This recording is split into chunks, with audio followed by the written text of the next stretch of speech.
RDX വലിയ നേട്ടം കൈവരിക്കണമെന്ന് ആഗ്രഹിച്ചിട്ടുണ്ടെന്നും അത് യാഥാർത്ഥ്യമായി കണ്ടപ്പോൾ സന്തോഷമായെന്നും നടൻ ഷെയ്ൻ നിഗം RDX സക്സസ് സെലിബ്രേഷനിൽ സംസാരിക്കുകയായിരുന്നു താരം. ടെലിഗ്രാമിൽ പടം കാണരുതെന്നും നെറ്റ്ഫ്ലിക്സിൽ തന്നെ കാണണമെന്നുമായിരുന്നു വിഷ്ണു അഗസ്റ്റ്യൻ പരിപാടിയിൽ പറഞ്ഞത്. ടെലിഗ്രാമിൽ പടം വരുന്നതിന് തങ്ങൾക്കൊന്നും ചെയ്യാൻ കഴിയില്ലെന്ന് തിരക്കഥാകൃത്ത് ആദർശ് ഈ സമയത്ത് കൂട്ടിച്ചേർത്തു.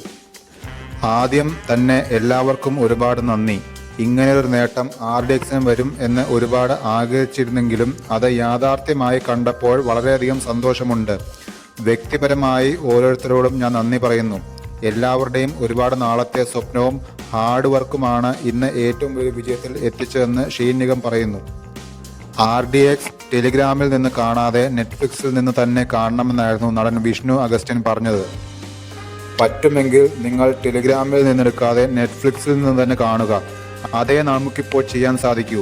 ഓണം റിലീസായി സിനിമാ പ്രേക്ഷകർ തിയേറ്ററുകളിൽ പോയി കണ്ടതുകൊണ്ടാണ് 100 കോടി ക്ലബ്ബ് കൈവരിക്കാനായത്. അതുകൊണ്ട് ടെലിഗ്രാമോ മറ്റ് ഡൗൺലോഡിംഗ് പ്ലാറ്റ്ഫോമുകളോ കാര്യമായ രീതിയിൽ ഞങ്ങളുടെ സിനിമയെ ബാധിച്ചിട്ടില്ല. പടം കണ്ടു വിജയിപ്പിച്ച പ്രേക്ഷകർക്ക് നന്ദി, വിഷ്ണു പറഞ്ഞു. പരിപാടി സംഘടിപ്പിച്ച ഷെയ്ൻ ഫാൻസ് അസോസിയേഷന് നന്ദി രേഖപ്പെടുത്തിക്കൊണ്ടായിരുന്നു ചിത്രത്തിന്റെ തിരക്കഥാകൃത്ത് ആദർശ് സുകുമാരൻ സംസാരിച്ചത്.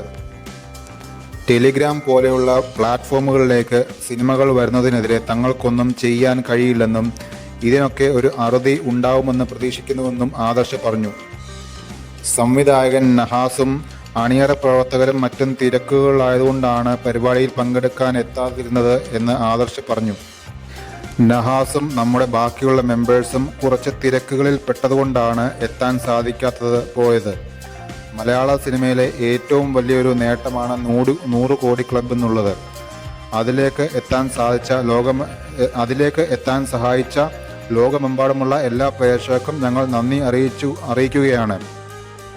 സിനിമ തിയേറ്ററുകൾ ഓടുന്നുണ്ട്. അതുപോലെ ഇന്നലെ നെറ്റ്ഫ്ലിക്സിൽ സ്ട്രീമിംഗ് തുടങ്ങിയിട്ടുണ്ട്. പ്രിയപ്പെട്ട എല്ലാ പ്രേക്ഷകരും പടം കാണുക. എല്ലാ സ്നേഹത്തിനും സപ്പോർട്ടിനും നന്ദി, ആദർശ് പറഞ്ഞു. നിങ്ങളുടെ അഭിപ്രായം എന്തെന്ന് രേഖപ്പെടുത്തൂ.